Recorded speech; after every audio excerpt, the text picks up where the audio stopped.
Maribor v teh dneh ni le v znamenju božiča in novega leta, temveč tudi nogometa in nogometne euforije. Uvrstitev Mariborčanov v spomladanski del Evropske lige in pa 53. rojstni dan nogometnega kluba Maribor sta namreč v mestu sprožila pravo nogometno euforijo. No, ob tem še svoj 70. rojstni dan praznuje še ena legend mariborskega nogometa, gospod Herbert Klančnik. Dobro jutro, lepo pozdravljeni. In tudi sina ste pripeljali s sabo, če tako rečemo. Igor Klančnik, dobro jutro tudi vam.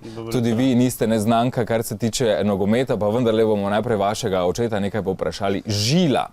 Namreč pod tem imenom so vas vaši nogometni kolegi pa nogometni navdušenci zelo dobro poznali v Mariboru. Rekli ste, da priimkov in imen praktično niste uporabljali, samo nadimke. Zakaj ste bili Žila? Zato, ker vsi ta imena, ki smo imeli, bilo je dost tega pogovora, kako na kak način. In jaz sem imel tukaj izpod na hrbtni strani eno tako žilo, ki pa je izstopala. In glede na to, da so opazili to žilo in takrat je žila ostala. In ta ostala do današnjega dne.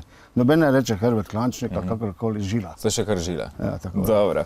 Sicer pa, kot rečeno, v prvi jugoslovanski ligi ste igrali, prenašali svoje znanje tudi na mlajše rodove. Ko danes gledate na nogomet, koliko je še nogometa v njem? Ne, danes je nogomet biznis, in jaz pri tem ostajam. Ker danes brez financ, brez televizije, brez vsega tega pompa ne more nogomet obstajati. Kako je bilo včasih? Kako je delovalo konec koncev znotraj velike večnacionalne države? Kako so gledali na vas slovenske nogometaše? Ja, nas so primerjali tudi skijaši, kot temu pravimo. Drugače je bilo pa velika razlika, ligo govorim, Jugoslovanska liga pa danes Slovenska liga. Jugoslovanska liga je bila v tem času ena vodilnih v Evropi, kar se tiče znanja. Vsi so ta nogomet kopirali, ker je bila pač tehnično tako izpopolnjena. In Slovenska liga kot taka, pa še bo nekaj časa, da bo ta sloves pridobila v Evropi. Na konec koncu je bilo verjetno zaradi same velikosti države tudi včasih lažje nabrati vrhunske nogometaše na en kup. Ja, to je sigurno. Danes moram reči, da slovenski nogomet kotira zelo visoko. Glede na to, kakšno mala je Slovenija, včasih si rekel v Jugoslaviji, koliko si htel, ampak tudi Slovenci kot taki so težko v reprezentanci igrali, razno Oblaka, Pope Vode, in da ne naštevam vseh teh, da ne bo kdo užaljen. Nekaj stvari ste sicer že omenili, predvsem kar se tiče denarja in šova ob samih nogometnih tekmah. Pa ko gledate same nogometne tekme danes in nekoč, je tudi verjetno tukaj precejšnja razlika. Ali pač?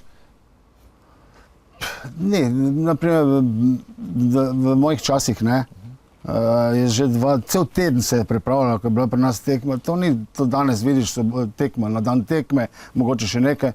Tudi mediji niso bili tako zraven kot danes.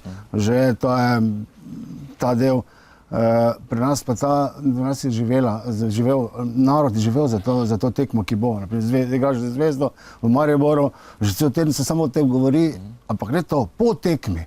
To je bilo interesantno, Po tekmi je bilo, ne glede kako se je tekma končala, vse lokali so bili si polni, vse.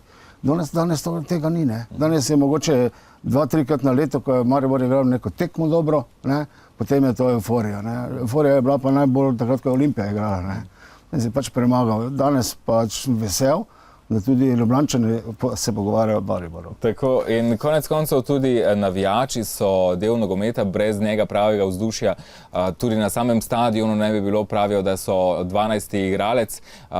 Kako je z mariborskimi navijači? V sodobnem času se zdi, da takrat, ko so mariborski nogometaši uspešni, so tudi navijači glasni, ponosni na to, da podpirajo vijoličaste. V tistem času, ko jim gre pa nekoliko slabše, pa ni noben preveč glasen navijač. Ali pač? Hvala Bogu, da imamo Viole. Ti so kreatorji vsega tega, kar se dogaja na stadionu. V naših časih pa to bilo, to ne možeš verjeti. Ta publika, oni so živeli z nami. Celo ni se zgodilo nikoli, da bi kdo preskočil. v igrišče, karkoli. Mislim, da je bila tudi tematika ta, razumeš, da ne bi kdo, ker se ve, kam je odšel. Ne. Danes je pač to drugače. Danes, če ne bi bilo viol, pa to vzdušje samega začetka, vse mrtvilo bi bilo. Mrtvilo, tako. Nekdaj športniki niste smeli biti zvezde, če tako rečemo, tudi politični sistem tega ni toliko dopuščal. Danes so nogometaši manekeni, pop zvezde, lahko rečemo, pojavljajo se v rumenih tračih. Kako gledate na to spremembo, da ni več v osnovi športnik in samo športnik, ampak vse drugo in šele potem morda športnik? Danes je to biznis. Danes je nogomet biznis, več tega ne gre. Danes že pri otrokih, ki so stari 10 let, že novinarji, vse te zanimivosti, kakorkoli, isto velja to. Ker brez tega danes ne gre. Danes, če se ne pojavijo vsaj v dnevnem časopisu vsak dan in takole, pri nas pa samo v soboto, mogoče nedeljo, ponedeljek si se nekaj prečital, drugače je bilo pa to, točno se je vedlo, kdaj, kako, kdaj, kje, ne. Igor, vaš oče je omenil, da je nogomet danes zelo velik biznis. Kot rečeno, sami imate neposredne nogometne izkušnje, kot tudi s tem, da preverjate, kako pošten biznis je nogomet. Je pošten ali je zelo nepošten? Ja, torej o tem je zelo relativno govoriti. Jaz verjamem, da je v športu nasplošno veliko poštenja, ker v športu se nenazadnje ne da priti drugače do uspeha, kot pa izključno s trdim delom. V časih, ko je moj oče igral v prvi jugoslovanski ligi, je nogomet bil igra. Je bila to romantika. Se je igralo za navijače, se je igralo za publiko, se je igralo za nedeljski dogodek. Nekje od svetovnega prvenstva leta 1974 v Nemčiji naprej se je ugotovilo, da je nogomet lahko tudi zelo dober posel. In potem je ta krivulja šla strmo navzgor in vsa velika nogometna prvenstva so postajala velik posel. Vlaganja v nogomet so bila vedno večja in ta vlaganja so tudi danes izjemno visoka. Seveda pa pri vseh takšnih vlaganjih vlagatelji tudi želijo nek povratek in tu se pogostokrat zatika.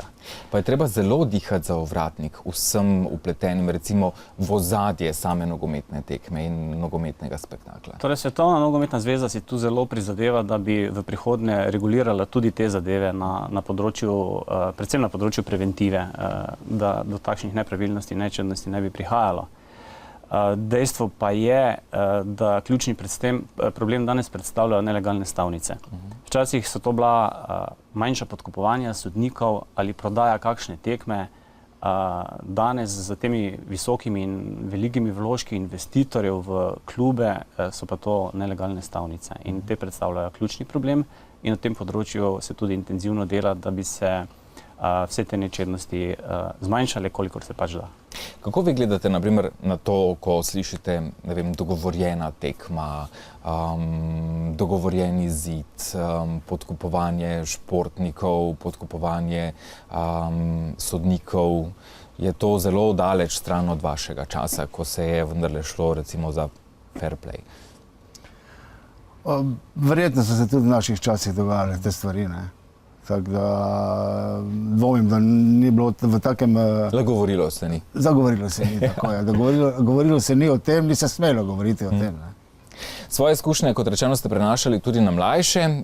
Kako je danes s tem? Ste še trener, svetovalec ali vendarle samo kritično opazujete kot aktivni penzionist?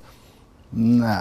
Jaz po svoji končani karieri, se pravi, tam od 85. leta naprej sem delal z mladimi.